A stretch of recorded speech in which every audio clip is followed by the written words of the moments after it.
So friends, now that we know that Republican Representatives Jim Jordan and James Comer used Russian disinformation as the basis to try to impeach an American president, should Jordan and Comer be investigated for their possible involvement in a conspiracy with Russia to interfere in our presidential election? Let's talk about that, because justice matters.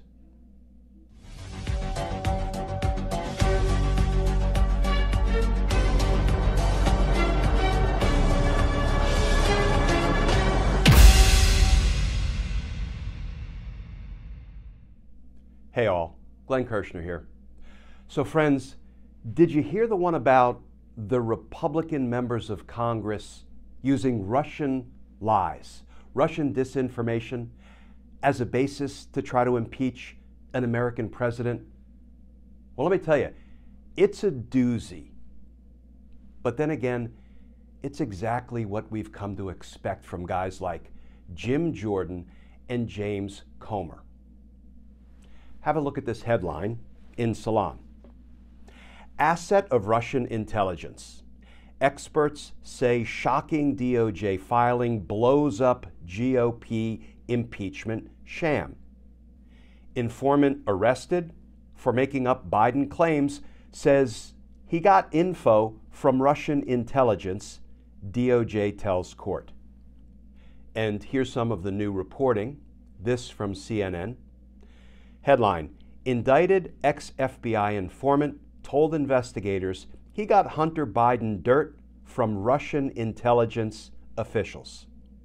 And that article begins, the former FBI informant charged with lying about the Biden's dealings in Ukraine told investigators after his arrest that Russian intelligence officials were involved in passing information to him about Hunter Biden, prosecutors said Tuesday in a new court filing, noting that the information was false.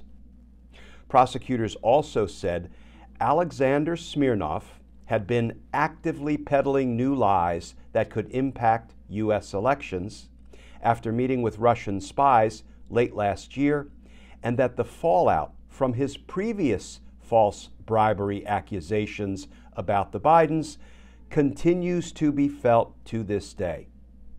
Smirnov claims to have extensive and extremely recent contacts with foreign intelligence officials, prosecutors said in the filing. They said he previously told the FBI that he has long-standing and extensive contacts with Russian spies, including individuals he said were high-level intelligence officers or command Russian assassins abroad.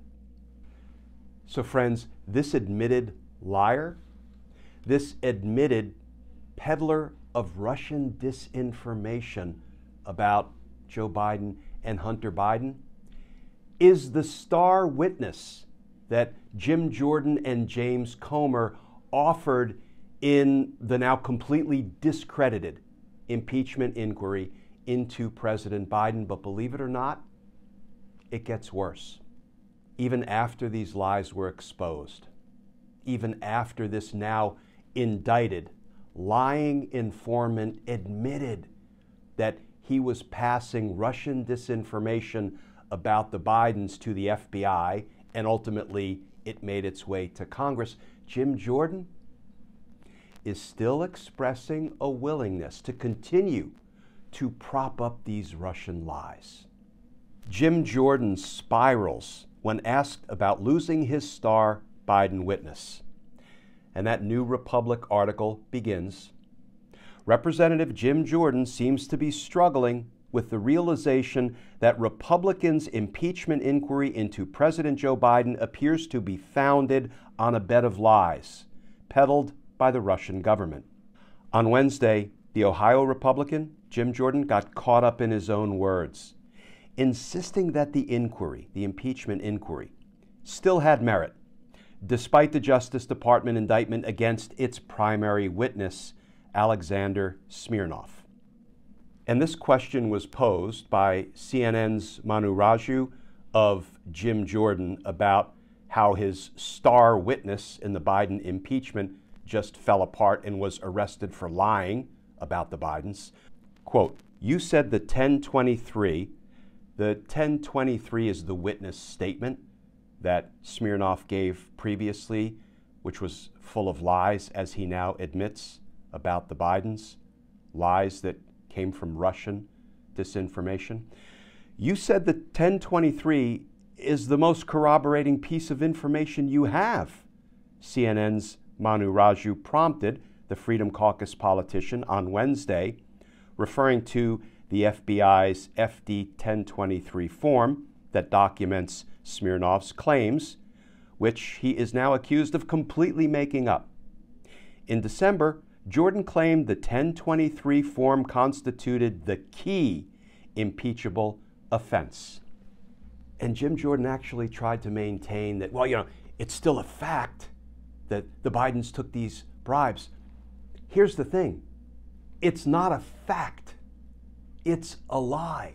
And the person who told that lie admitted it's a lie and admitted it's a product of Russian disinformation designed to interfere in an American election. And yet, Jim Jordan still wants to use those lies to try to pursue his and Comer's sham impeachment inquiry. This prompted, I think, a really important statement last night by former federal prosecutor, now member of Congress, Dan Goldman.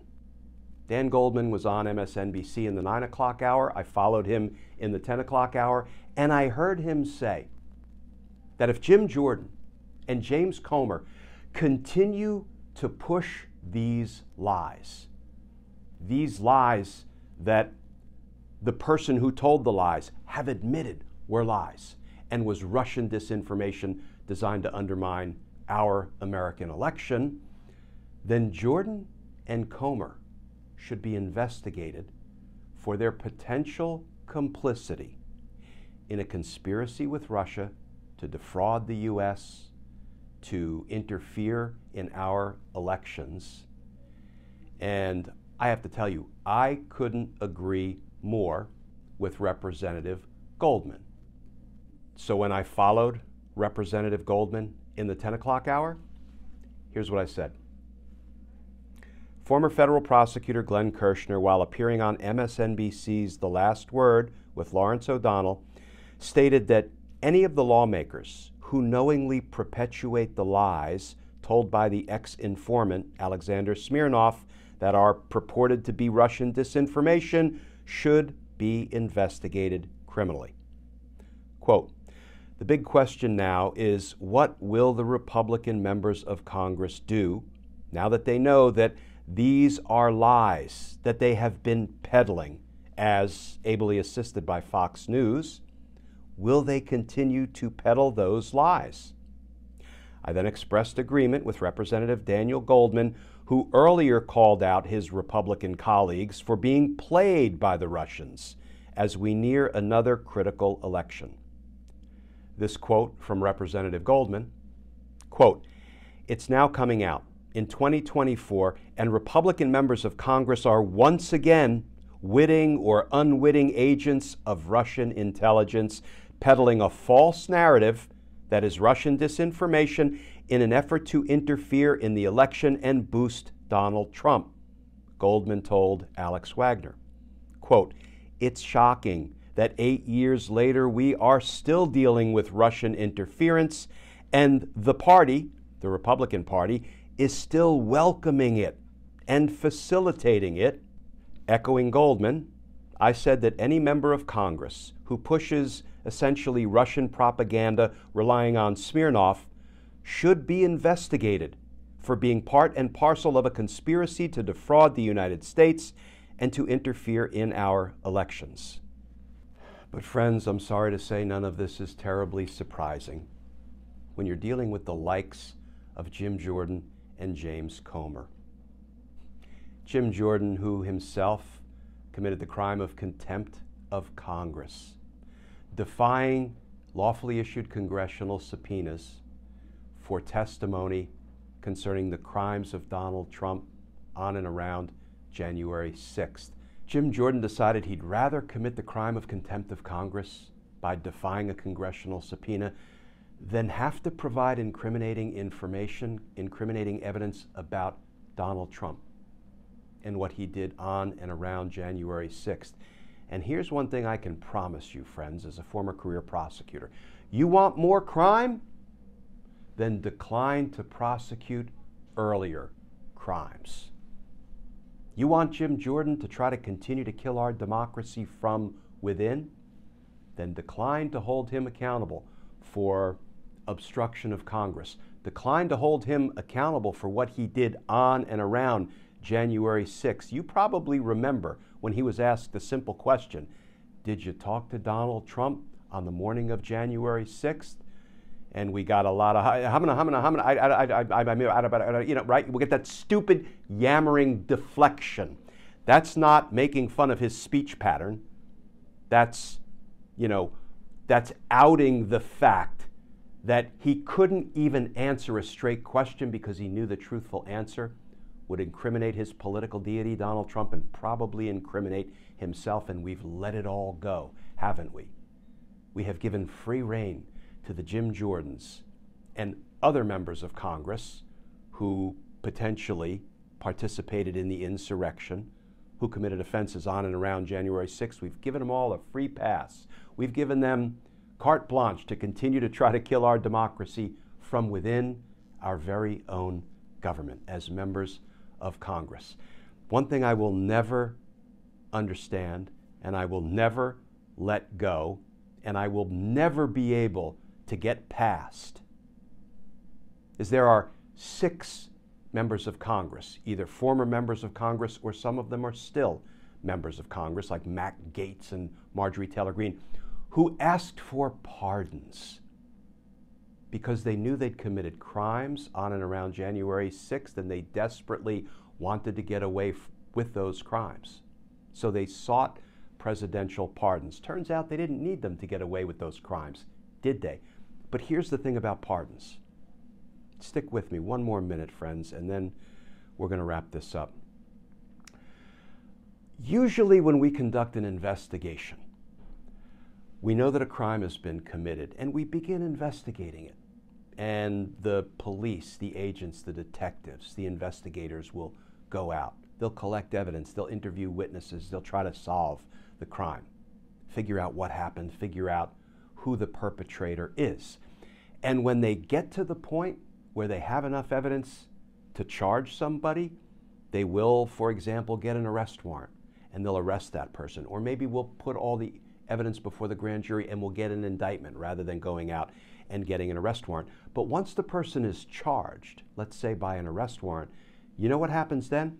What happens then is the person will be brought to the police station or the FBI headquarters and they will be Mirandized, read their Miranda rights, their right to remain silent, their right to a lawyer, and if they waive their Miranda rights and agree to answer questions, they'll be interviewed. They'll be interrogated about whether they committed the crime. And at that point, lots of arrestees admit to the crime for one reason or another. It's a whole bigger discussion. When they confess to the crime, that is often the best, strongest, most direct evidence of guilt. It's often the centerpiece of a criminal prosecution. Indeed, once they confess to the crime, there often is no need for a prosecution because we negotiate a guilty plea. Because the evidence is so strong, once you get a confession or an admission of guilt out of the mouth of the defendant. Here's the thing.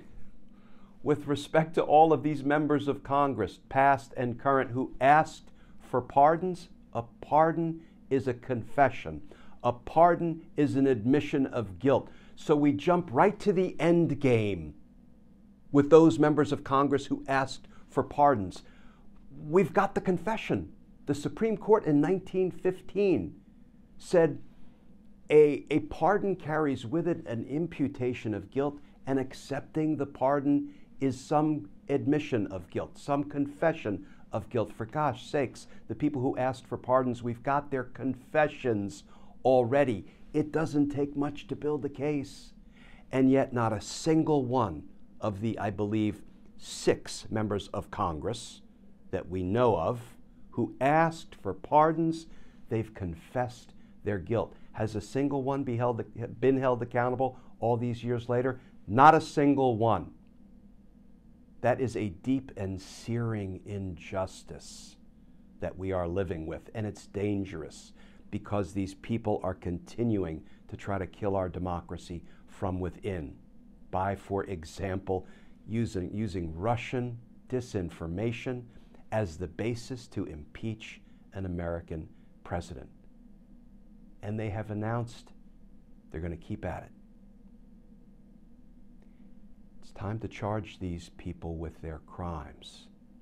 It's time to protect our democracy. It's time to purge our government of insurrectionists. Because justice matters. Friends, thank you for bearing with me. As always, please stay safe, please stay tuned, and I look forward to talking with you all again tomorrow.